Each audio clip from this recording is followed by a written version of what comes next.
CM योगी मंगलवार देर शाम आगरा पहुंचे। सीएम योगी ने आगरा के मशहूर भीमनगरी महोत्सव का उद्घाटन किया। सीएम योगी ने जब मंच संभाला तो अम्बेडकर अनुयायियों ने उनका मोबाइल की लाइट जलाकर अभिवादन किया। सीएम योगी ने मंच से कांग्रेस और सपा पर खूब जुबानी हमला बोला। कहा कि बाबा साहब के नाम पर राजनीति कर रहे हैं। उन्होंने कभी बाबा साहब को चुनाव में जीतने नहीं दिया, उन्हें भारत रत्न तक नहीं दिया। इतना ही नहीं, बाबा साहब के लिए स्मारक भी नहीं बनने दिया। सीएम योगी ने मंच से केंद्र और प्रदेश सरकार की गरीब, वंचित और दलितों के लिए चलाई जा रही योजनाओं के बारे में जानकारी दी। सीएम योगी ने कहा कि देश बाबा साहब के संविधान से चलेगा, शरीयत से नहीं। सीएम योगी ने पश्चिम बंगाल के हालात से लेकर संविधान का विरोध करने वालों को निशाने पर लिया।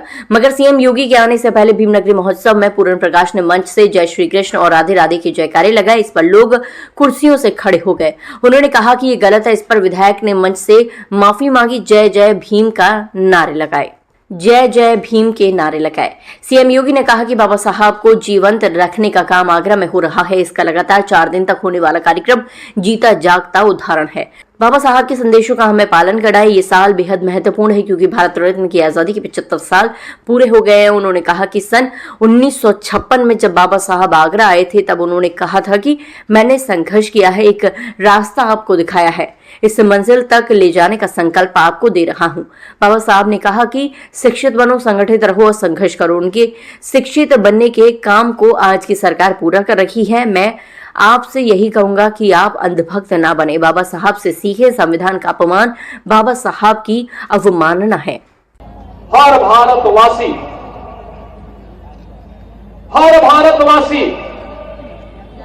बाबा साहब की सेवाओं के लिए उनकी कृतज्ञता ज्ञापित करता है। उनकी सेवाएं अमूल्य थी। विपरीत परिस्थितियों में सामाजिक बेड़ियों को तोड़ते हुए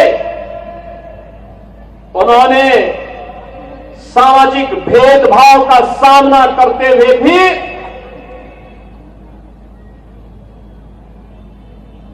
शून्य से शिखर तक की यात्रा की थी।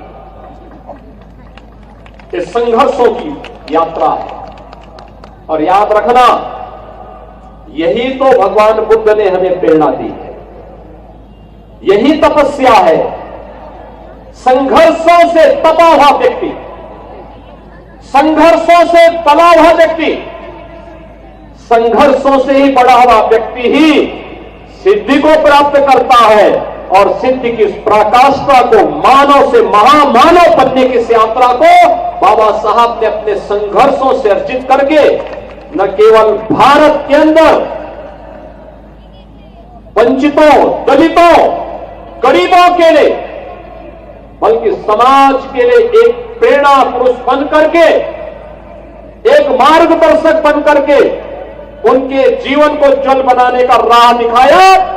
बल्कि विश्व मानवता के अंदर जहां कहीं भी भेदभाव है, जहां कहीं भी दलित वंचित आवाजें हैं, उन दलित लोगों को, उनकी आवाज को आवाज देने का कार्य अगर किसी व्यक्ति के जीवन के माध्यम से एक प्रेरणा बन पाती है तो नाम होता है बाबा साहब डॉक्टर भीमराव अंबेडकर का।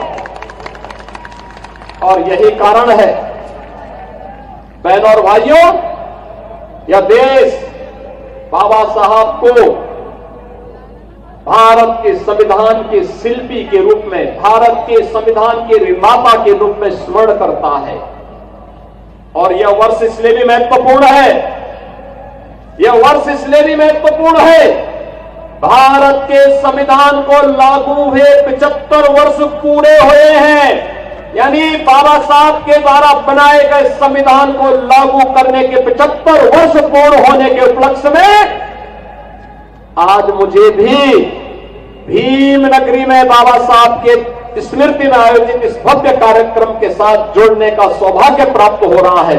मैं इसके लिए आयोजन समिति को, श्री GS धर्मेश जी को और यहां के सभी माननीय जनप्रतिनिधियों को हृदय से धन्यवाद देता हूं।